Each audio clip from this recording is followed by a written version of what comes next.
तो मेरे भाई, आज का जो ये एपिसोड है ना, इस पे आपको बहुत कुछ सीखने मिलेगा क्योंकि यहाँ पे पूरा सेटलमेंट का बातचीत होगा।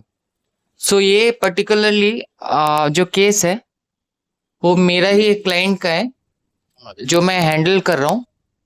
बाकी जो भी मेरे पेड मेंबर्स है ग्रुप में, वो भाईजान का नाम जानते ही होंगे कि किसका केस है, किनका केस है और किनका केस मैं हैंडल कर रहा हूँ। बाकी ये पर्टिकुलर वीडियो पे आपको बहुत कुछ सीखने मिलेगा कि जब भी कलेक्शन का नॉलेज रखने वाला या कोई थर्ड पार्टी एजेंसी जिसको फील्ड का ए टू जेड पता है, तो जब ऑन बिहाफ ऑफ क्लाइंट्स बात करने लगता है ना, सो बैंकर भाई साहब हो या कलेक्शन एजेंसी का कोई बंदा हो या कोई एजेंट हो, सुर ताल रंग रूप सब बदलने लगता है और बहुत प्यार से बातचीत होती है। और जो मैं हर वीडियो में कहता हूँ गाइस, कि सेटलमेंट जो एक पूरा मोटा किताब है, उसका जो आखिरी चैप्टर और आखिरी पन्ना होगा, क्लाइमेक्स होगा, वो सेटलमेंट होगा। वो मैं क्यों कहता हूँ, ठीक है। बहुत कुछ आपको सुनने को मिलेगा पहले, प्रीवियसली ये हो जाएगा, वो हो जाएगा, लीगल कंसिक्वेंसेस हो जाएगा, मल्टी लोन्स है, सो बैंक आपके ऊपर केस कर देगा फ्रॉड का, ठीक है। सो ये सारा डिटेल्स आपको आज के वीडियो में मिलेगा गाइस। उससे पहले भाई मैं एक छोटा सा चीज बोलना चाहूंगा, मैं किसी भी विलफुल डिफॉल्टर को सपोर्ट नहीं करता। आगे बहुत ही काम का कन्वर्सेशन है गाइस, आप पूरा सुनिए। और अगर आप लोन डिफॉल्ट के जाल पे फंस चुके हो, मल्टीपल लोन्स आपका हो गया है भाई, settlement is the only option. और कुछ दिमाग मत लगाओ एक लोन को भरने के चक्कर में भाई। हाथ जोड़ के हर वीडियो में रिक्वेस्ट करता हूँ, आज फिर से कर रहा हूँ, दूसरा लोन मत लेना, सेटलमेंट करवा लेना और लोन वाली जिंदगी से कर लेना तौबा। ये सिविल स्कोर बचाने के चक्कर पे अपना लाइफ का स्कोर, अपनी सांसों का स्कोर और अपनी जिंदगी का जो स्कोर है ना गाइस, उसको कम मत करो, ठीक है। मेंटल प्रेशर मत लो, सेटलमेंट करवाओ और फिनेंसेस को मैनेज बेहतरीन ढंग से करना सीखो। आगे भाई वीडियो को देखने से पहले चैनल को जरूर एक सब्सक्राइब दीजिएगा, बहुत मेहनत लगती है, सारा दिन धूप में दौड़ना भी पड़ता है, क्लाइंट्स का लेटर्स वगैरह लेके। अभी जिंदगी अलग हो गई है, आप लोग परिवार का हिस्सा हो गए हो, आप लोगों को बचाना मेरा मकसद हो गया है। और गाइस यही बोलना चाहूंगा कि जिन लोगों ने मेंबरशिप लिया है तहे दिल से शुक्रिया। जो लेना चाहते हैं मेरा मेंबरशिप, मेरा hand holding support up till settlement तक की जर्नी, कि मैं बातचीत करूं, मैं बैंक्स से नेगोशिएशन करूं और सेटलमेंट लेटर वेरिफिकेशन तक, जब तक आपके पास वो सेटलमेंट का सोने का टुकड़ा नहीं आ जाता तब तक आपके साथ रहो, तो आप मेंबरशिप डेफिनेटली ज्वाइन कर सकते हैं। बाकी चैनल से आप हर एक इन्फॉर्मेशन आपको मिलते ही रहता है गाइस, क्योंकि वीडियोस मैं बहुत काम का लाता हूँ। सो चैनल मेंबरशिप लेने के लिए रेस्पेक्ट लवेबल शुभ्रतो, नीचे ईमेल आईडी आ रहा होगा गाइस, उस पर डायरेक्टली मुझे कांटेक्ट कर लीजिए, या चैनल के ज्वाइन मेंबरशिप बटन में जाके प्रो प्लस मेंबरशिप ले सकते हैं, या प्रो मेंबरशिप जिसमें लिमिटेड कॉल सपोर्ट है वो भी ले सकते हैं। बाकी जो भी मेंबरशिप है गाइस, जो भी सपोर्ट दिखा रहे हैं मुझे, शुक्रिया, क्योंकि वो लीगल काम एडवोकेट से कंसल्ट करना वो सब चार्जेस में ही जाता है। कोशिश करता हूँ कि उसमें से थोड़ा बहुत खर्चा मैं अपना भी निकाल पाऊँ, बिकॉज समझ सकते हो मैं भी एक डिफॉल्टर हूँ, मुझे भी लोन सेटलमेंट वगैरह करवाना है। सो एंजॉय कीजिएगा, इस पूरे कन्वर्सेशन को सुनिएगा, बहुत ही काम का है, एक भी पार्ट स्किप मत कीजिएगा। और चैनल को लाइक शेयर सब्सक्राइब फिर से बोल रहा हूँ, कर दीजिएगा। और कमेंट सेक्शन में मुझे अपनी राय जरूर बताइएगा कि कैसा लगा और क्या क्या सीखने आपको मिला इस हाँ सर। एपिसोड से। हेलो। हाँ जी सर, गुड इवनिंग, बोलिए। Good evening sir. एक्चुअली मुझे आपका नंबर मुबारक खान जी ने दिया था, आपका हाँ नंबर। जी, हाँ बोलिए बोलिए। वो कह रहे थे कि आउट ऑफ कंट्री है, हाँ मैं ऑथराइज इसलिए हूँ, मैंने बोलिए। आपको कॉल किया। एक्चुअली उनका एक जर्नी में बिजनेस होना है एचडीएफसी बैंक के साथ। हम्म, अभी कुछ महीनों पहले उन्होंने लोन ऑप्ट किया था बैंक से, हम्म। तो उसके साथ इस नॉर्मली किस्तें जो उनके एचडीएफसी के अकाउंट से डेबिट हो जाती थी लोन की, अच्छा अच्छा। लेकिन इस मंथ की किस्त उनके अकाउंट से डेबिट नहीं हुई है। सब पेमेंट अभी भी ड्यू आ रही है वापस इनका का, क्योंकि सर अभी नया नया लोन है तो थोड़ी सी दिक्कत है। नए लोन में ईएमआई ड्यू होती है तो बैंक को भी मैसेज थोड़ा सा गलत जाता है कि मतलब क्या प्रॉब्लम होगी नए नए लोन में अच्छा, पेमेंट इनका डीपीडी कितना है? मैं बता देता हूँ। डीपीटी इनका अभी तो सिस्टम पे 20 है सर डीपीटी। 20 DPD है, मतलब अभी बकेट 1 0 में ही होगा ना केस? हाँ बकेट 0 में ही है, बकेट 1 में चला जाएगा ये मंथ एंड से अगर पहले पेमेंट नहीं आई तो। देखिए अभी कोशिश तो चल रही है, एक्चुअली मैं आपको साफ साफ ही बता देता हूँ, उनका थोड़ा फंड इशू हो गया, ठीक है, मल्टीपल लोन्स था, तो मैं आपको साफ ही बता रहा हूँ, मैं ही उनका केस हैंडल कर रहा हूँ एक्चुअली, पूरा पूरा लोन का जो भी है। तो अभी बात है कि उनके ऊपर मल्टीपल लोन्स है, तो फंड अरेंज ठीक है। कर रहे हैं, थोड़ा टाइम देना पड़ेगा। सर एक्चुअली देखो ना, 4 तारीख शायद हम 24 तारीख में खड़े हैं सर। ऐसा नहीं कि मैंने मतलब अटेंड की नहीं भाई आज जो आज की आज ही पेमेंट करवा दो। हमने तो ऑलरेडी 20 दिन वेट कर लिया। अब इसका आप तो वेट तो HDFC हमारे से पास बात भी कर आप। रहे हैं, बिहाफ से बात कर रहे हैं? मैं HDFC से बात कर रहा हूँ, मैं बैंक का एम्प्लॉय हूँ HDFC बैंक ओके, हाँ, तब तो फिर आप समझेंगे। अब देखिए, मैं आपको जब एज ए थर्ड पार्टी बात कर रहा हूँ ना, ठीक है, तो आपको समझ में आना ही चाहिए कि क्या है उनके साथ। उनका भी मल्टीपल लोन है, मैं सीधा ही बता रहा हूँ। 10 रुपए का भी अगर इनकम होगा ना, 100 रुपए का खर्चा है, और वो सऊदी मस्तक हो गए हैं, मतलब उनका हालत काफी अच्छा। खराब है।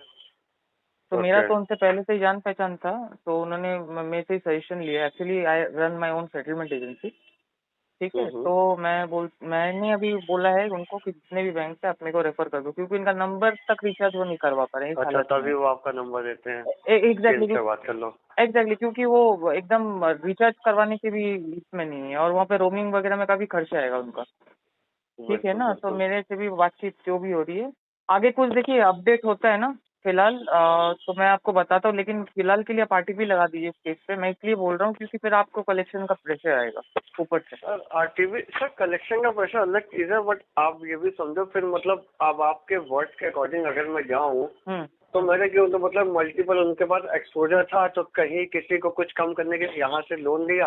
अब इसका EMI क्योंकि अभी बस 3 महीने पहले ऑनलाइन लोन हुआ है विदाउट एनी डॉक्यूमेंट्स। हमारे अकाउंट पे ऑफर था, हमने अप्लाई किया, पैसे 10 सेकंड में अकाउंट में आ गए। ये वैसा लोन था। अभी देखो ना सर, मैं भी समझ रहा हूँ आपका परिस्थिति में तो समझ मतलब रहा हूँ। आप भी सोच कि मैं क्या कहना चाह रहा हूँ। नहीं, मतलब लोन लिया ही पर्पज था कि हमने उसको कहीं यूटिलाइज किया, इसका पैसा देखा जाएगा फिर जैसे तैसे देंगे। अभी जो मुसीबत है पहले उसको खत्म करो, इसको आप बाकी बाद में आगे देखेंगे। मैं वही समझ रहा हूँ, लेकिन बात क्या है ना, अभी आप भी एक चीज समझो, ठीक है, आप बैंकर हो ना, आप अच्छे से समझ पाओगे। अभी तो फिलहाल लाइक आफ्टर मार्च बोला गया था अमेंडमेंट के बाद कि अप्रैल से ये लागू होगा, लेकिन इससे पहले क्या होता था ना, सिविल में 45 डेज में अपडेट होता था। आप समझिएगा बात को, ठीक है। तो अभी बैंकर्स क्या करते थे, सिविल तो ठीक है, सिविल पे तो लोन अपडेट नहीं हुआ है, लेकिन बैंक स्टेटमेंट में साफ दिख रहा है कि बंदे का 3-4 लोन है, ठीक है। अभी बंदा भी क्या है, हैरेसमेंट के डर से, रिकवरी के डर से ना उठा लेता था कि भाई कहीं से एक लोन उठा लो, उसको मैं पे कर दूं। बाकी ठीक है, लोग फंस जाते हैं भैया। परेशान किया है वही, जिसने ज्यादा परेशान किया पहले उसको चुप करा दो, बाकी आगे देखा जाएगा। एकदम। और उसी चक्कर में भैया क्या होता है ना, ऐसा ट्रैप एक बन जाता है ना कि बंदे को सुसाइड छोड़ के कोई रास्ता नहीं होता। मैं आपको सीरियसली बता रहा हूँ ना, we run a settlement agency. देखिए मैंने ये दौर देखा हुआ है actually. Before opening my settlement agency मेरा भी बहुत अच्छा प्रोफाइल था, उसके बाद मेरा भी यही चक्कर हुआ, एक ऐसा बनते बनते फिर मैंने जो हैरेसमेंट झेला उसके बाद मैं बन गया थोड़ा, ठीक है। तो वही है, तो बात है ना, ये सिस्टम भी हम लोग का सही नहीं है, ठीक है। आगे देखिए, मैं एकदम साफ सुथरा ही बात करता हूँ। आपको भी मैंने साफ सुथरा ही बताया, इस केस में ना शायद सेटलमेंट होगा, ठीक है। वैसे खान जी को मैं रिक्वेस्ट करूंगा कि अगर उनका प्रोफाइल वगैरह सब सही हो जाए या कहीं से वो अरेंज कर पाए, वो भी अरेंजमेंट पे लगे हुए हैं, ठीक है। I am also new sourcing में इस तरह का प्रॉब्लम, तो बैंक का भी ट्रीटमेंट थोड़ा सा अलग तरीके का होता है। आई एम सॉरी टू से, मैं ये बात आपको बोल रहा हूँ। आप इनसे तो आप भी जानते हैं कि नए बुक लोन में अगर ऐसा कोई डिफॉल्ट होता है ना, तो बैंक के लिए वो ना फिर वो सस्पेक्टेड फ्रॉड का केस होता है। नहीं, देखिए अब मैं आपको कुछ चीज बता। हाँ, नहीं, बोलिए ना, बोलिए। आप अपनी बात रखो, मैं आपकी बात को डिनाई नहीं कर रहा हूँ, बट जो बैंक के प्रोस्पेक्ट में जाता है ना कि इट्स जस्ट कि फ्रॉड की हमने लोन लिया, हमें रीपे नहीं करना, चलो अकाउंट पे ऑफर है, कोई डॉक्यूमेंट तो लगने नहीं है, लोन ले लो। देखिए फ्रॉड इन द सेंस आप किस सेक्शन की बात कर रहे हैं? इफ यू आर टॉकिंग ना फ्रॉड इन द सेंस कि हमने लोन लेके डिफॉल्ट करना, बस पैसा भी ले लो, बाकी बाद में देखा जाएगा। नहीं, वो ठीक है, वो मैं समझ रहा हूँ, उसका भी एक सेक्शन होता है ना। तो आप CRP से किस सेक्शन की बात कर रहे हैं अगर आप फ्रॉड की बात कर रहे हैं?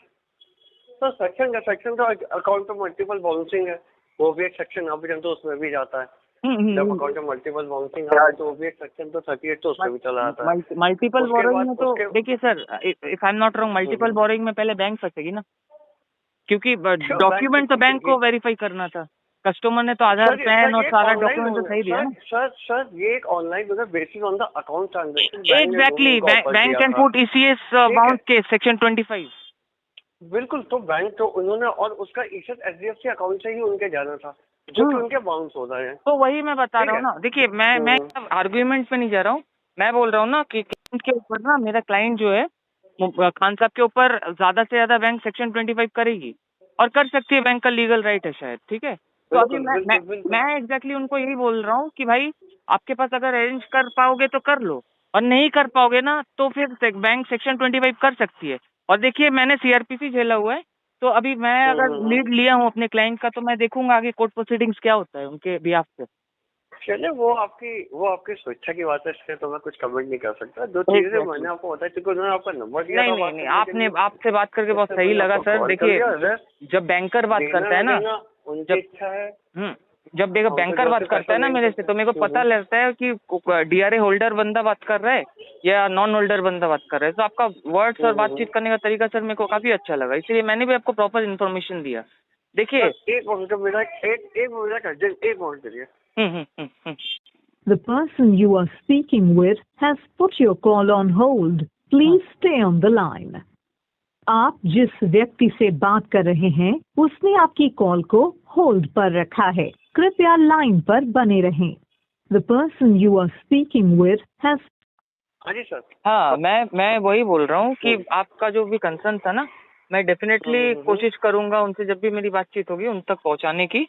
हाँ, लेकिन मेरे को बंदे का परिस्थिति ऐसा लग रहा है ना कि भाई बहुत मुश्किल है उसके लिए भी अरेंज करना, क्योंकि ऑलरेडी उनका मल्टी है, प्लस उनके पास पैसा अभी जुगाड़ नहीं हो रहा है, मतलब वो अपना रिन्यू करवा के यहाँ पे आ सके। तो पूरा केस ही शायद आपको मेरे से ही बात करना पड़ेगा अभी जो भी है, और मेरे को ही हैंडल करना पड़ेगा। अभी मेरे पास अकाउंट आज EMI फ्लो हो जाएगी, नेक्स्ट बकेट में जाएगा, फिर वो फॉलो करेंगे। हाँ मैं समझ रहा हूँ, उसके बाद फिर NPA होगा, फिर अगर हाँ एग्जैक्टली सब कुछ होगा। और जैसे आप बताओ, मुझे हालात लगते हैं कि राइट ऑफ भी हो जाएगा, कोई बड़ी बात। हाँ जी हाँ, उसके बाद तो भैया देखते हैं बैंक क्या ऑफर देती है। अभी सिस्टम देखिए खुल के मैं भी नहीं बता रहा हूँ, खुल के आप भी नहीं बताओगे कॉल पे, ठीक है, रिकॉर्डेड लाइन होगा, तो वो मैं नहीं चाहता हूँ सब डिस्कस। जब आप कलेक्शन में तो चीजें आपको ही पता ही है आगे कैसे। हाँ एकदम आपको बताने कोई जरूरत तो है एकदम मुझे अच्छे से पता है A to Z, क्योंकि सारा दिन मैं यही करता हूँ। I have more than 1000 client, ठीक है ना, तो मैं वही करता रहता हूँ। और मेरा तो अपना अलग एक्सपीरियंस था, वो भी मैं थोड़ा बता देता हूँ। ये सिविल केसेस ना मेरे लिए ज्यादा मैटर नहीं करते, बिकॉज मेरा ऊपर जो लगा था वो CRPC का एलिगेशन था, क्रिमिनल, प्रॉपर क्रिमिनल जिसको बोलते हैं, ठीक है। तो मेरे को ये कोर्ट का पता है ना भैया बहुत अच्छे से। ये 5000 जज पे जब 5 करोड़ केसेस फेंके जाते हैं, तो सनी देओल का एक डायलॉग होता है ना, तारीख पे तारीख, वो मैं अच्छे से देखा हूँ, वो वक्त झेला हूँ 7 साल तक में, ठीक है। बाकी देखिए इंटेंशन कुछ नहीं होता मेरा, और शायद खान साहब का भी नहीं होगा कि इतने छोटे अमाउंट के लिए अपना सिविल को कोई बर्बाद नहीं करता, आप भी नहीं करते शायद, ठीक है ना, ठीक है, क्योंकि आगे चल के फाइनेंशियल डेथ तो उनकी होगी ना, यहाँ पे तो कोई दो रहा नहीं है। तो चलिए मैं बातचीत करता हूँ उनसे, ठीक है, आगे मेरे को कॉल कीजिएगा, मैं आपका नंबर भी सेव करता हूँ, ठीक है। ठीक है सर, कोई ओके भाई, ओके।